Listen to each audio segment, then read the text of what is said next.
కూర్చున్న దేవుడి బిడ్డలందరికీ మన రక్షకుడు ప్రభువైన యేసుక్రీస్తు నామములో శుభములు వందనములు అండి. ప్రియులారా, మరి దేవుడు రెండు సజీవులుగా మనందరినీ సజీవుల లెక్కలో చేర్చి మనల్ని ప్రేమించి మనల్ని ఆదరిస్తూ కనికరిస్తూ కాపాడుతున్న దేవుడికి ఎప్పటికప్పుడు మనం కృతజ్ఞతాస్తుతులు చెల్లించుకోవాలి. ఇప్పుడు మనం వాక్య పఠనం చదువుకుందాం. గ్రంథము 84వ అధ్యాయం 2వ వచనం. యెహోవా మందిర ఆవరణను చూడవలనే నా ప్రాణము ఎంతో ఆశపడుచున్నది, అది సొమ్మసిల్లుచున్నది. ఏమండి, యెహోవా మందిరానికి రావాలన్నా ఎంత ఆశతో రావాలి, ఆనందంతో రావాలి, హృదయపూర్వకంగా రావాలి, భక్తితో రావాలి, దేవుని యందు ఇష్టంతో రావాలి. ఇష్టంతోనే రావాలండి, కష్టంగా రాకూడదు. భక్తుల జీవితాలు చూడండి, దేవుని మందిరంలో గడపాలని ఆశతో వారు పరిగెత్తుచున్నారు, వారు వెళ్ళుచున్నారు. అంతేకాదండి, నా ప్రాణము ఎంతో ఆశపడుచున్నది, అది సొమ్మసిల్లుచున్నది. నా ప్రాణము తొందరగా దేవుని మందిరానికి వెళ్ళాలి, దేవుడి మాటలు వినాలి, దేవుడి గురించి ఆలోచించాలి, ప్రార్థన చేసుకోవాలి. ఆయన ప్రాణము తాతాలాడిపోతుందంట. ఆయన ప్రాణము వెళ్ళాలని అనిపిస్తుందంట. ఆయన ప్రాణం చూడండి, దేవుని మందిరాన్ని వైపుకి వెళ్ళిపోవాలి, అక్కడ నివసించాలి, వారితో కలిసి నేను వాక్యం వినాలి, దేవుని మందిరంలో గడపాలి అని భక్తులు చెప్తున్నారు. ప్రేమ దేవుడి పిల్లారా, జీవము గల దేవుని దర్శించుటకు నా హృదయమును నా శరీరమును ఆనందముతో కేకలు వేచున్నది అన్నాడండి. ఎంత గొప్ప మాట ప్రియమైన దేవుని పిల్లరా. జీవము గల దేవుణ్ణి, సృష్టికర్త తండ్రి అయిన దేవుణ్ణి ఆయన ఆరాధించుటకు, ఆయన దర్శించుటకు వారి హృదయాలంటండి, హృదయములు నా శరీరమును ఆనందముతో కేకలు వేచున్నది. ఎంతమంది ఆనందిస్తున్నారంటే దేవుడి మందిరానికి వెళ్ళటానికి? ఎంతమంది ఆనందంతో పరుగులు చేస్తున్నారు? దేవుని మందిరం అంటే చాలా ఇష్టంగా ఉండాలి ప్రేమ దేవుని పిల్లరా. అది దేవుని వాక్యం తెలిసిన వాడికి అర్థమవుతుంది, తెలియని వాడికి అర్థమవుతుంది. అందుకే దేవుని మందిరానికి చాలా ఆసక్తితో, భయముతో, భక్తితో, ఆనందంతో రావాలి. ఆనందంతో వస్తే ఆ ఆనందమే వేరండి. దేవునిలో ఉంటే ఆనందమే వేరు. దేవునిలో ఉంటే ఆ గొప్ప కార్యాలే వేరు ప్రేమైన దేవుడి పిల్ల. నీ మందిరములకు నివసించేవారు ధన్యులు. కాబట్టి నీ మందిరంలో నివసించేవారు ధన్యులు అంటాడండి. వారు నిత్యము నిన్ను స్తుతించుదురు. నిజంగా అంటే దేవుని మందిరం ఉండేవారు చాలా అదృష్టవంతులండి. దేవుని మందిరంలో ఉండేవారు చాలా గొప్పవారండి, ధన్యులండి, అదృష్టవంతులు. వారికి తెలియదు, ఎందుకంటే దేవుని మందిరంలో ఆనుకున్న వారికి దేవుడేనండి. ఇంకా వీడికేంట్రా, వీడికి పెచ్చబట్టిందా, వీడేంటి, ఇతనేంటి ఇక్కడ ఓడ కడుతున్నాడు, ఈ ఊరి మధ్యలో ఓడ కడుతున్నాడు అని అనుకున్నారు. ఎవరు? నోవాహు వారి కాలంలో. నోవాహు గారు దేవునిలో ఉన్నాడండి, దేవుడి గురించి ఆలోచించాడండి, దేవుడి మాట విన్నాడండి. అందుకే దేవుడి మాట విని నోవాహు గారు ఆ యొక్క పట్టణంలో ఒక ఇళ్ల మధ్యలో పెద్ద ఓడం చేశారండి.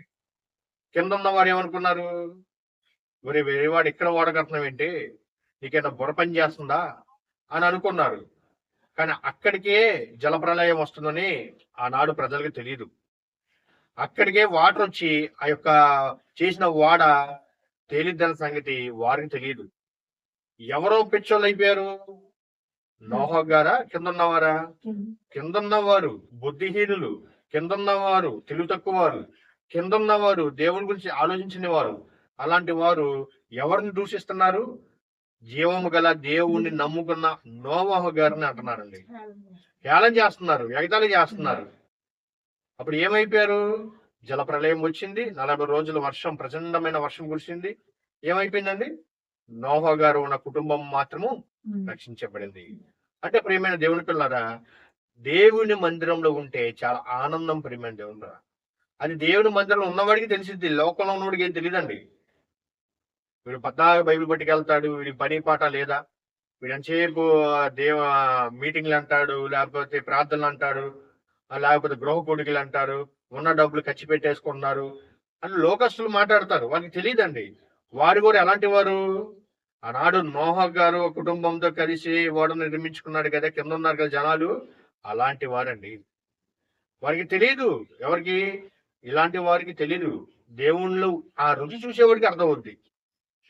రుచి చూడనవాడికి ఏమర్థం అవుతుంది? ఏమర్థం అవుతుంది అంటే దేవుని మందిరంలో ఎక్కువ ఉండాలి ప్రేమే దేవుని పిల్లరా. మన పనులు చేసుకుంటూ మన కుటుంబాన్ని ఎవరు కాపాడుకుంటూ పోషించుకుంటూ రక్షించుకుంటూ దేవునిలో ఉంటే ఆ యొక్క గొప్ప వరాలు దేవుడికి ఇస్తారు ప్రేమే దేవుని పిల్లలు. లోకంలో ఉంటే ఏముంటదండి? ఏముండదు. లోకం అంతా ఏముందండి? పాపమే కదండి. మనుషులు మంచోళ్ళు కాదు. ఏమండి? మనం నివసించే వారు కూడా ఎలాంటి వారు? స్వార్థపరులు అయిపోతుంది. ఇప్పుడు దేవుని మందిరంలో ఆనుకున్న వాడికి ఇలాంటి మాటలు అర్థమవుతాయి. 10వ వచనం, నీ ఆవరణంలో ఒక దినము గడుపుట 1000 దినముల కంటే శ్రేష్టము. చూడండి ఎంత గొప్ప మాట ప్రేమ. ఒక్క దినం ఆయన దృష్టికి 1000 దినాలు అంటండి. అంటే నువ్వు ఒక్కసారి దేవుని మందిరంలోకి వస్తే నువ్వు ఎంత ఆశ్రయించబడతావో దేవుడు చెప్తున్నాడు. ఒక్కసారి నువ్వు దేవుని మందిరంలో నువ్వు నివసించి చూడు, ప్రార్థన చేసి చూడు, వాక్యం విని చూడు, ఈ హృదయం ఎలా ఉంటుందో తెలుసా? సంతోషంతో పరుగులు పెడతాయి. దావీదు గారు చెప్తారండి, నేను నా జీవిత కాలం అంతా దేవుని మందిరంలో నివాసం చేయను అంటాడు. దేవుడి మందిరానికి వెళితే నాకు అంత ఆనందం అంటాడు. ఎవరు? మహారాజు అండి. ఎవరో? దావీదు గారు. మరి మనము దేవుని మందిరానికి వెళ్ళాలన్నా ఆశ చూపించాం, చెప్పాలన్నా ఆశ చూపించాం, పాటలు పాడాలన్నా ఇంట్రెస్ట్ చూపించాం. ఎక్కడేసిన గొంగలే అక్కడే ఉంటది. అలా ఉండటం వల్ల ఏ ప్రయోజనం అండి? కనుక ప్రేమైన దేవుని పిల్లరా, దేవుని మందిరానికి వెళ్ళాలనే ఆశ నీ హృదయంలో ప్రేరేపించాలి. ముందు నీ హృదయంలో ఉండాలి. ఎందుకంటే ఆయన మాటలు వినటానికి చాలా తక్కువ మంది వస్తారండి. అందరికి అదృష్టం ఉండదు ప్రియమైన దేవుని పిల్లరా. కొంతమంది వస్తారు దేవుని మందిరానికి, అందరూ రారు. అందరూ ఈ టైంలో ఎక్కడ ఉంటారు? మంచి రోడ్ల మీద ఎంజాయ్ చేస్తూ ఉంటారు. పార్కులని, బీచ్లని, పబ్బులని, ఏమంటే ఫుడ్ కోర్ట్లని, ఇలాంటి వాటి మీద ఉంటారు. కానీ దేవుని గురించి ఆలోచించేవాడు ఎక్కడ ఉంటాడు? దేవుని గురించి ఎవరిని తెలుసుకున్నవాడు ఎక్కడ ఉంటారు? దేవుని మందిరంలో ఉంటాడు. దేవుని మందిరంలో గడుపుతాడు. దేవుని మందిరంలో నివాసం చేస్తాడు. దేవుని మందిరానికి ఎప్పుడు వెళ్ళాలా అనేది ఆయన హృదయం తహలాడిపోతుంది. భక్తిహీనులు గుడారంలో నివసించుట కంటే నా దేవుని మందిర ద్వారం వదనుట నాకు ఇష్టము. భక్తిహీనులు అంటే ఎవరండి? అంటే ఇక్కడ ఇద్దరు కనబడతారు. భక్తులు కనబడతారు, భక్తిహీనులు కనబడతారు. భక్తులు దేవుని మందిరంలో ఉండాలని కోరుకుంటారు, దేవుని మందిరంలో నివాసం చేయాలని కోరుకుంటారు, దేవుని మందిరానికి వెళ్ళాలని వాళ్ళ హృదయము ఆరాట పడుతుంది. మరి భక్తిహీనులు ఏమంటే గుడారంలో నివసించుట కంటే నా దేవుని మందిర ద్వారా నాకు ఇష్టము. అంటే ఆయన మందిరంలో నివసించటం నాకు ఇష్టం అన్న కోరహ కుమారులు ఏమంటే భక్తులు చెప్తున్నారు. ప్రేమ దేవుని ఆలోచించండి. అంటే దేవుని మందిరానికి వస్తే ఎంత లాభం అండి. ఎందుకు? మన జీవితాలు, మన హృదయాలు, మన కుటుంబము ఆశీర్వదించబడాలంటే ఎక్కడికి వెళ్ళాలి తెలుసా? పార్కులకి వెళ్ళకూడదు, బీచ్లకి వెళ్ళకూడదు, దేవుని మందిరానికి వెళ్ళాలి. దేవుని మందిరంలో దేవుడితో గడపాలండి. దేవుడి కొరకు ఆలోచించాలి. అలాంటి వారికి చాలా కొద్ది మంది కనబడతారండి. చాలా కొద్ది మంది కనబడతారు. కనుక ఈ వాక్య పట్టణం మొత్తం మనం చదువుకుంటూ ఉంటే చాలా గొప్ప గొప్ప మాటలు మనకు అర్థమవుతాయి. వారు ఎలా జీవించారో మనకు అర్థమవుతుంది. వారు దేవుని మందిరానికి ఎలా వెళ్ళారో మనకు అర్థమవుతుంది. దేవుని మందిరంలో ఎలా గడిపారో మనకు అర్థమవుతుంది. వాళ్ళ జీవితం ఏంటి, వాళ్ళ జీవితం యొక్క పరమార్థం ఏంటి మనకు అర్థం అవ్వాలంటే ఈ వాక్య పట్టణం చదువుకుంటే మనం కూడా ఎలా ఉండాలి, ఎలా దేవుని మందిరానికి ఎంత తొందరగా వెళ్ళాలి, తొందరగా వెళ్ళి పని చేయాలి, తొందరగా వెళ్ళి ఆయన్ని శుభ్రం చేయాలి, అలా అనిపిస్తుందంటే నువ్వు దేవునికి దగ్గరగా ఉన్నావు. అలా అనిపిస్తుందంటే నువ్వు దేవుని తెలుసుకున్నావు. తెలుసుకున్నవాడు కదండి పని చేస్తాడు. తెలియనోడు ఏం చేస్తాడండి? తెలియనోడు ఏమి చేయడు. ఏ మాటలు వినటానికి ఆసక్తి లేదు. ఏదో వస్తారు, కూర్చుంటారు, వెళ్తారు తప్ప దేవుని పని ఏం చేయాలి, దేవుడి గురించి ఏం ఆలోచించాలి, నేను ఏం చేస్తే దేవుడు ఇష్టపడతాడు అని ఆలోచించేవాడు ఎక్కడ తెలుసా? దేవుని మందిరంలో గడుపుతాడు. కనుక ప్రియమైన దేవుని పిల్లరా, దేవుని మందిరానికి వెళ్ళేవారు చాలా ఆసక్తిగా, భక్తితో, శ్రద్ధతో వెళ్ళాలి, ఇష్టంగా వెళ్ళాలి. ఎప్పుడు ఆదివారం వస్తుంది, ఎప్పుడు దేవుని మందిరానికి వెళ్ళాలని ఇంట్రెస్ట్ పెరగాలండి. ఒక ఆదివారమే కాదండి, ప్రతిరోజు మనకు సమయం ఉన్నప్పుడల్లా ఒక నలుగురు ఉన్నారనుకోండి, దేవుడి మాట చెప్పు. ఒక ఇద్దరు ఉన్నారనుకోండి, దేవుడి మాట చెప్పు.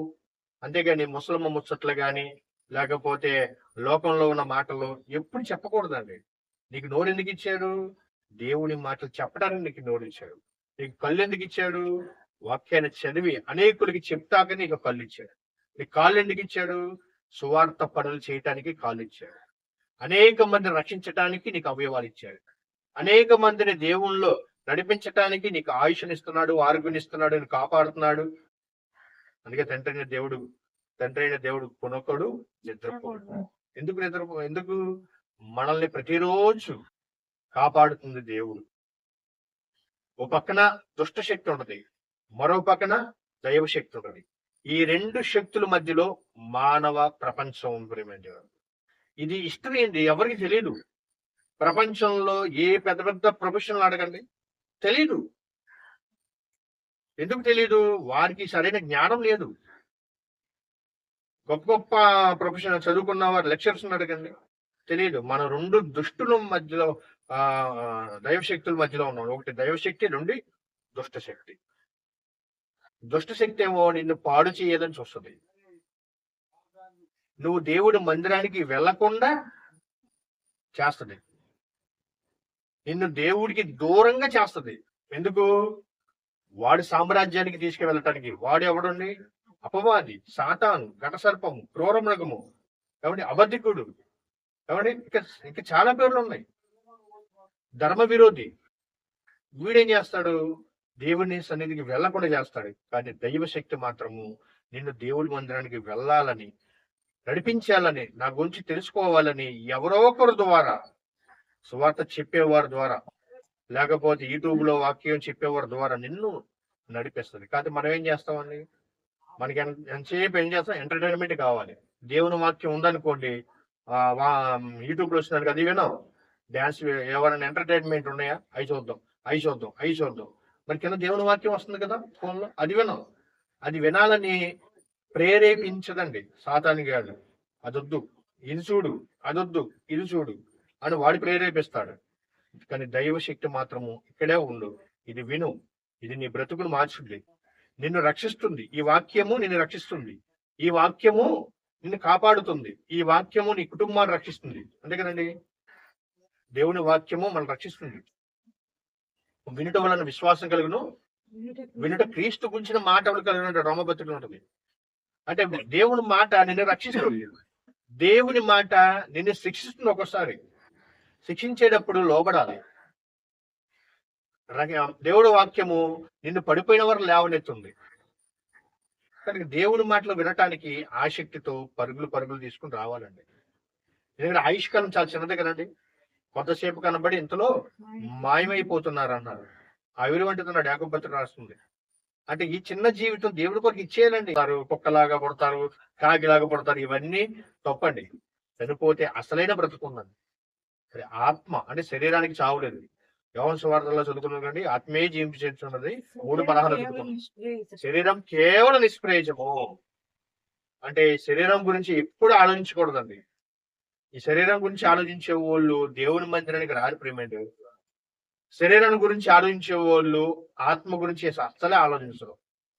వారికి ఎంతసేపు లోక సంబంధం మాట మీదే కావాలి, ఎంతసేపు లోక జ్ఞానమే కావాలి, లోకంలో ఉన్నదే కావాలి తప్ప ఆత్మ చేసిన దేవుడు, ఆత్మ గురించి ఆలోచించేది ఎవరు?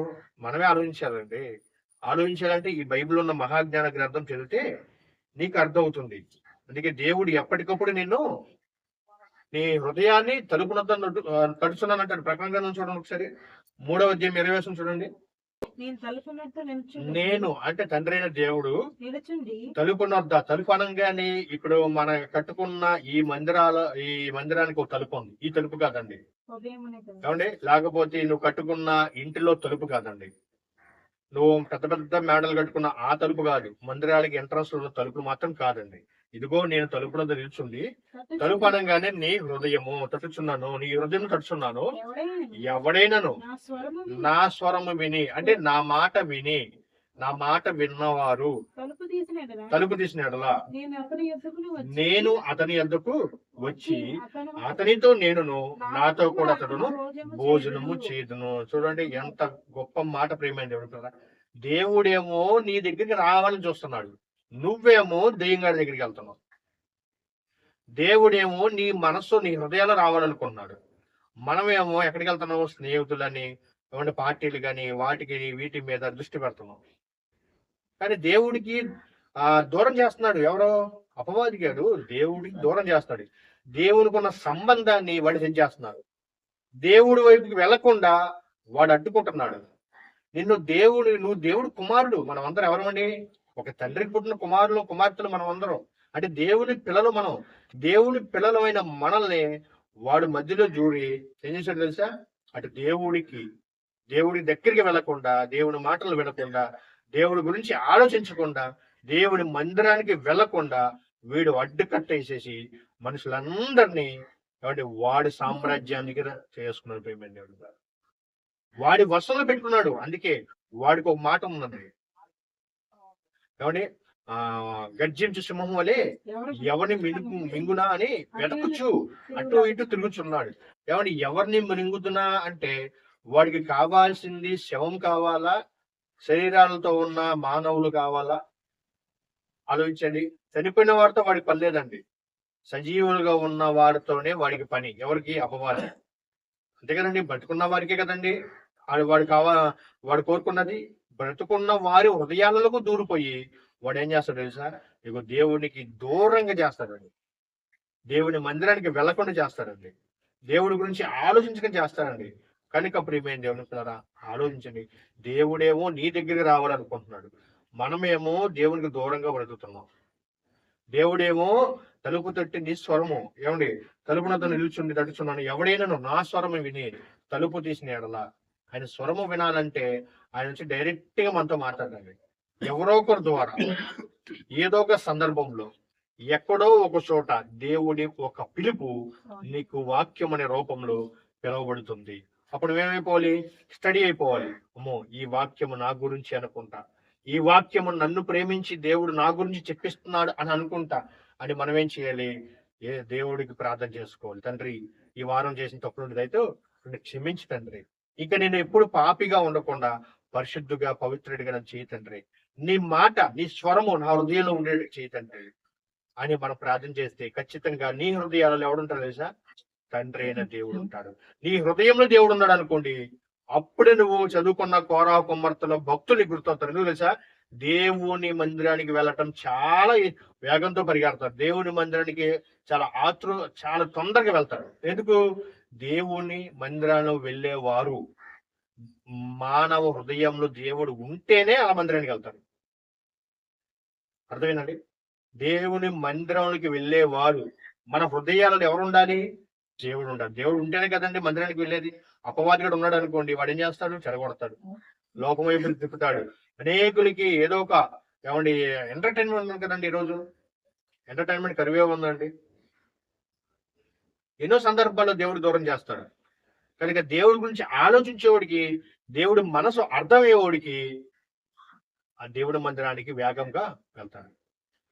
ఆయన తట్టుచున్నాను, ఎవరైనా నా స్వరము విని తలుపు తీసిన ఎడల నేను అతనితో కలిసి భోజనం చేసి నాతో కూడా అతను భోజనం చేస్తానన్నాడండి తండ్రిని దేవుడు. అసలు అంత అద్భుతమైన మాట అండి. దేవుడు మనతో కలిసి నివాసం చేయాలని ఆయన అనుకుంటున్నాడు. మనమేమో అపవాదిలో ఉండాలని మనం అనుకుంటున్నాం. ఆయన మనతో కలిసి భోజనం చేయాలనుకుంటున్నాడు. మనం దుష్టుల సాంగత్యము నడవక అని చెప్పినాడు. ఎప్పుడైతే ఆ మాట అన్నాడో, దుష్టుల సాంగత్యం చొప్పున మనం నడుస్తున్నాం. అంటే దేవుని మాటను మనం తీసుకుంటే నీ జీవితం బాగుంటది, నీ కుటుంబం బాగుంటది, నువ్వు ఆశీర్వదించబడతావు. అంతే కదా, ఎన్నో మేలు నీకు దేవుడు ఇస్తాడు. ప్రేమ దేవుడు కనుక కాబట్టి దేవుని మాట వినేవారికి ఏమండి నిజంగా వారు ఎప్పుడు దేవుడు దేవుడు దేవుడు దేవుడు అంటానే ఉంటారు. అది దేవుడు తన హృదయంలో ఉంటే అర్థమవుద్ది. లేకపోతే ఏం అర్థం అవుతుందండి? ఒక ఆదివారం చర్చికి వస్తారు, 4 వారాలు చర్చికి రాడనుకో, మీకు దేవుడి గురించి ఏం తెలిసిద్దండి? అసలు ఆయనలో దేవుడు నివాసం చేస్తున్నాడా? ఒక్కసారి ఆలోచించండి. ఒక్క ఆదివారం మందిరం విడిచిపెడితే ఎంత పాపమో అనే సంగతి అర్థం అవ్వట్లేదండి. ఆజ్ఞ అతిక్రమం పాపం అన్నాడు. అవును, దేవుడి మందిరం విడిచిపెడతాం కూడా పాపమేనండి. ఎందుకంటే 6 రోజులు నేను కాపాడింది ఎవరు? దేవుడు. 6 రోజులు నేను పోషించేది ఎవరు? దేవుడు. 7వ రోజు ఒక ఆదివారం పూట ఏమంటే ఆ మందిరంలో నివసించడానికి కూడా ఈ రోజు మనసు రావట్లేదంటే వారికి దేవుడి మాటలు ఏం అర్థం అవుతాయండి? ఒక ఆదివారం పెడతారు మందిరాలు, మరి 4 వారాలు కనబడవు. ఇంకా అలాంటి వారు ఏ సేవ చేస్తారండి? కష్టమైన, నష్టమైన, బాధ అయినా, హింసలైన, ఇబ్బందులైన భక్తుల జీవితాలు ఆలోచించండి. వారు దేవునిలో ఆనుకుని బతికారండి. దేవునిలో ఏమండి దేవుని వైపు నడిచి బ్రతికారండి. దేవుడి కొరకు బ్రతికారు ప్రేమ దేవుని పిల్లలు. అలా ఉండాలండి. అంతేగాని ఒక ఆదివారం మందిరానికి వచ్చి 4 వారాలు మందిరం ఎలాపోయినా పర్లేదు అనుకున్న వాళ్ళు హృదయాలలో ఎవడుంటాడు తెలుసా? వాడు అపవాది నివాసం చేస్తాడు. ఎవరిలో నివాసం చేస్తాడు? ఇంటిలో నివాసం చేయడండి. మన కట్టుకున్న ఇంటిలో గాని, దేవాలయంలో గాని, గుడిలో గాని వాడు ఉండడండి. వాడికి పని ఎవరితో? సజీవులుగా ఉన్న మానవులతో అండి. మరణించిన వారికి కాదు. సమాధుల దగ్గర వాడు ఉండడు. వాడు ఉండదు ఎక్కడ తెలుసా? జనారణ్యంలో ఉంటాడు, మనుషుల మధ్యలో ఉంటాడు, మనుషుల హృదయాలలో ఉంటాడు. ప్రేమైన దేవుడు, అది తెలుసుకోవాలి. మన హృదయంలో దేవుడును ఉంటే గనక మనం ఖచ్చితంగా దేవుడి మందిరము విడిచిపెట్టము. మన హృదయాలలో దేవుడు ఉంటే ఎప్పటికప్పుడు బైబిల్ చదువుతాము. మన హృదయాలలో దేవుడు ఉన్నాడు అనుకో, ఏ ప్రార్థనకి వెళ్ళాలి, ఏమండి ఎవరితో కలిసి ప్రయాణం చేయాలి, దైవ సేవకులతో కలిసి ప్రయాణం చేయాలి, దైవ సేవకులతో కలిసి మీటింగ్లకి వెళ్ళాలి. అలా అనిపించేవాడు హృదయాలు ఎవరు ఉంటారు తెలుసా? దేవుడు నివాసం చేస్తాడు. మరొక మాట ఉంది, ఇంకో మాట, అద్భుతమైన మాట ప్రేమైన దేవుడు పిల్లరా.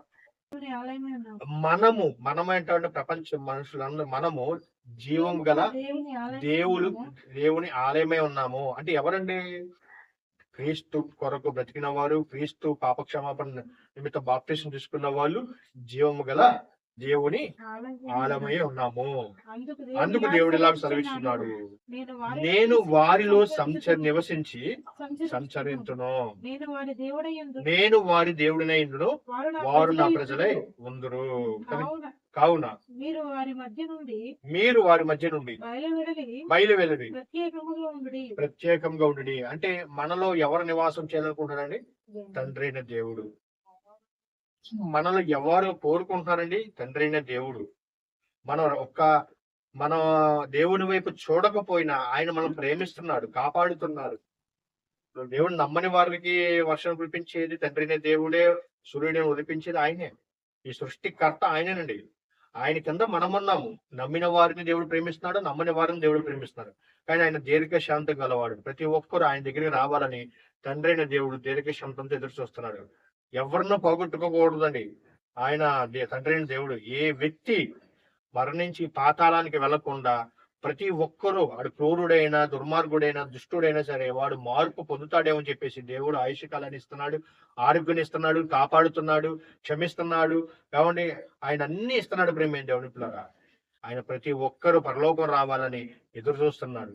ఆయన ప్రతి ఒక్కరు హృదయాలలో ఉండాలని ఎదురు చూస్తున్నాడు. ఆయన ప్రతి ఒక్కరూ మనుషులు గెలుచుకోవాలని ఎదురు చూస్తున్నాడు. కానీ మనం మాత్రము దేవుని పక్కన పెట్టేసి అపవాది మాయలో పడిపోయి ఎన్ని పాపపు పనులు చేస్తాం ఒక్కసారి ఆలోచించండి. ప్రేమ దేవుని పిల్లరా, ఆయనేమో మనతో నివాసం చేయాలని ఆయన అనుకుంటున్నాడు, మనమేమో లోకంలో నివాసం చేయాలని మనం అనుకుంటాం. కనుక ఆలోచించండి. దేవుని మందిరానికి వెళితే అంత గొప్ప వరం ఇంకోటి ఉండదండి. నీకు ఎన్ని కోట్లు ఇచ్చినా సరే దాని ముందు, దేవుని మందిరం ముందు అవి వేస్ట్. ప్రేమ దేవుని పిల్లరా, దేవుని మందిరం అంటే అంత గొప్పదండి. ఎన్ని కోట్లు ఇచ్చినా వెల కట్టలేదండి. దేవుని మందిరంలో నివాసం, దేవుని పిల్లలతో కలిసి వాక్యం ప్రకటించడం, దేవుని పిల్లలతో కలిసి దేవుని ఆరాధించటం, స్తుతించటం, కీర్తించటం, పాటలు పాడటం, ఏమంటే ఇవన్నీ దేవుడు గొప్ప. ఎందుకంటే ఈ అవకాశము ఎవరికి ఎంతమందికి వస్తుందో ఎవరికి చెప్పలేమండి. అవకాశం ఉన్నప్పుడే దేవుని మందిరానికి వేగంతో పరిగెత్తాలి. ఎందుకంటే చివరి దినంలో ఉన్నాం కదండి, చివరి దినంలో ఉన్నాం. ఎందుకంటే అంత్యకాలపు పిలుపు, చివరి గడియ మేలుకులుపు అంటే ఏనండి దేవుని మాటలు. చివరి బ్రతుకులో ఉన్న దేవుడి కొరకు న్యాయంగా బ్రతుకుదామండి. ఈ సంవత్సరం అన్న అనేకులకు వాక్యం ప్రకటిద్దామండి. మనమే కదండి మన కుటుంబం మనమే బాగుండాలి అని అనుకోమాకండి. మనం బాగుండి అనేకులు బాగుండాలని మనం చూడాలి. అనేకులకు వాక్యం చెప్పే వారికి మనం ఉండాలి. వారిని కూడా రక్షించాలి. ఎందుకంటే వారు కూడా జీవము గల దేవుని పిల్లలే అండి. ప్రతి ఒక్కరు భూమి మీద పుట్టిన ప్రతి మనిషి జీవము గల దేవుని పిల్లలు. అలాంటి వారికి మనం చెప్పాలి.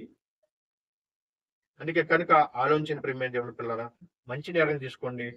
మన దేవుడి మందిరంలో నివసించడం ఎంతో మేలు. దేవుని మందిరానికి వస్తే ఎంత గొప్ప ఆశీర్వాదము. ఆయన విడిచిపెట్టకూడదు. దావీదు కీర్తన గారు మొత్తం చదువుకోండి. దావీదు గారు దివారాత్రములు ధ్యానించాడండి బైబిల్. దావీదు గారు దివారాత్రములు ఏమండి దేవుని మందిరంలో నివాసం చేశాడండి. ఆయన మందిరానికి వెళ్తూ ఎంతో ఆనందంగా వెళ్ళాడు. అలాంటి వారిగా మనం కూడా అంత గొప్ప భక్తులుగా ఉండాలి ప్రేమ దేవుని కూడా. కానీ ఈ సంవత్సరమైన దేవుని గురించి గొప్పగా ప్రకటిద్దాము. మన జీవితాలు మన కుటుంబాలు దేవుని నిలబడాలని కోరుకుంటూ నా మాట ముగిస్తున్నానని ప్రార్థన చేసుకోండి. మమ్మల్ని మిక్కిలిగా ప్రేమించిన మా కన్న తండ్రి, కొద్ది నిమిషాలు తండ్రి మీరు రాయించిన మహాజ్ఞాన గ్రంథం నుంచి కొన్ని మాటలు తండ్రి ఆలోచించు తండ్రి. మీరు మీ మనస్సు ఎంత గొప్పది. ప్రతి మనిషి తండ్రి పరలోక రాజ్యానికి రావాలని, ఏ మనిషి తప్పిపోకూడదు, అందరూ నా పిల్లలే అని తండ్రి దేవుడు తండ్రి మీరు ఎదురు చూస్తున్నారు. దీర్ఘ శాంతంతో ఉన్నారు తండ్రి. ఈ లోకంలో దుష్టుడు అపవాది ఎన్నో మాయలు చేసి తండ్రి సంఘానికి దూరం చేస్తున్నారు తండ్రి. వాడి మాయలో ఉచ్చులో మేము పడిపోకుండా ప్రతిరోజు తండ్రి ప్రతి ఆదివారం సంఘానికి తండ్రి ప్రతి ఒక్కరూ రావాల్సిందిగా మమ్మల్ని అందరినీ ప్రేరేపించింది తండ్రి. కూడా వచ్చిన 10 బిడ్డల పేరుపై దీవించండి, ఆశీర్వదించండి ప్రభా. మా కుటుంబాన్ని చల్లగా కాపాడుతున్న తండ్రి మీకు కృతజ్ఞతాస్తులు చెల్లించుకుంటూ తండ్రి నిరంతరం మీ పనుల మీద ఉండి మీకోసం భూమి మీద మీకు ఇష్టంగా బ్రతికి మీరున్న ఆ మహాలోకానికి చేరొచ్చే భాగ్యాన్ని కూడా వచ్చిన మా అందరూ దయచేయమని మా రక్షకుడు మీ ప్రియకుమారుడు ప్రభువైన యేసుక్రీస్తు పుణ్యనామంలో ఈ ప్రార్థన మీకు సమర్పిస్తున్నాం మా కన్న తండ్రి. ఆమేన్.